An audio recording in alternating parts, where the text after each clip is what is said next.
We have a lot of meetings scheduled on Greenland. I'm leaving tonight, as you know, for Davos. And we have a lot of meetings scheduled on Greenland.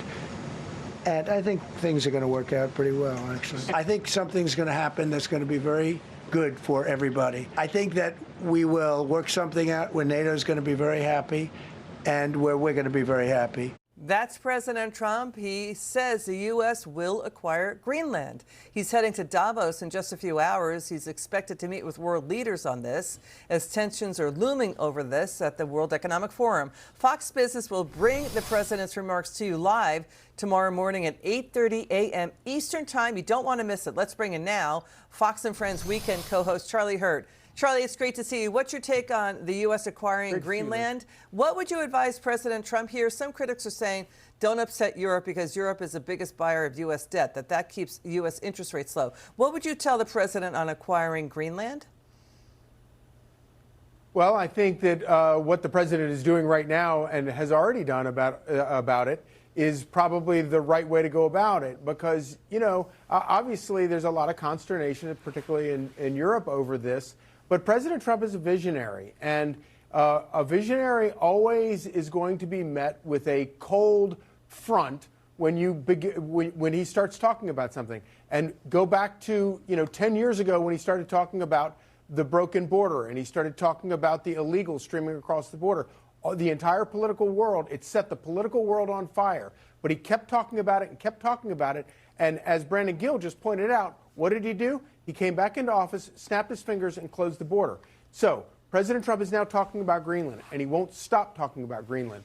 And that is the way you begin to bring the world to at least focus on the question. And I think that what Europe has done, this whole embarrassing display that we saw this week, where you saw Germany and France and Britain, Denmark send a contingent of troops to Greenland, is exactly the point that Trump is trying to make, which is the security of Greenland is entirely up to the United States.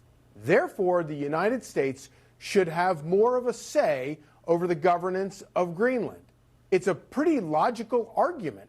And of course, they're going to attack him just like they attacked him when he said he wanted countries to start paying their fair share to NATO to continue to protect them. And of course, all of the TDS freak shows all came out and said that he was trying to attack NATO. No, he was not trying to attack NATO. He was trying to strengthen NATO by making these deadbeats pay more. And I think it's the same argument that he has about Greenland. And I think that he is going to continue doing it. The guy is fearless. He's a visionary, and the only way he accomplishes things is by talking about it, and that's what he's doing. You know, when you look at the European press or overseas press, they report consistently on how Russia and China view the Arctic as part of their defense theater of operations. That it's important for them, those two U.S. enemies, to be monitoring what the U.S. is doing and what Europe is doing against them. So he is looking ahead toward that and how the Arctic region, how Greenland is important geopolitically for the U.S. But will the tariff threat alone work to get Greenland? Quinnipiac poll, 9 out of 10 say they don't want military force used to acquire Greenland. Will a tariff threat, 10% tariffs on 8 NATO nations, do you think that will work? You know, the Supreme Court for the third time today punted on ruling just yet in those Trump tariffs. So do you think the tariff threat alone will work to acquire Greenland?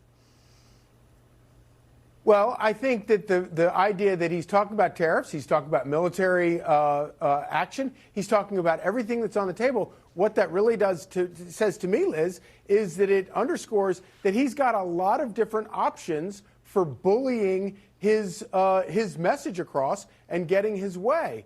And we have seen this with President Trump. And I think of myself, I don't know a tenth about markets and tariffs as you do.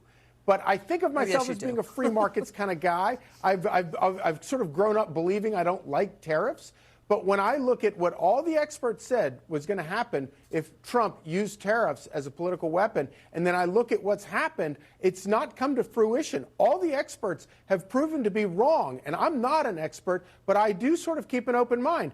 Okay, well, maybe this tariffs thing might be a cudgel that will work. But one other last point that I think is so important. You just mentioned what about the threat of China and Russia vis-a-vis Greenland.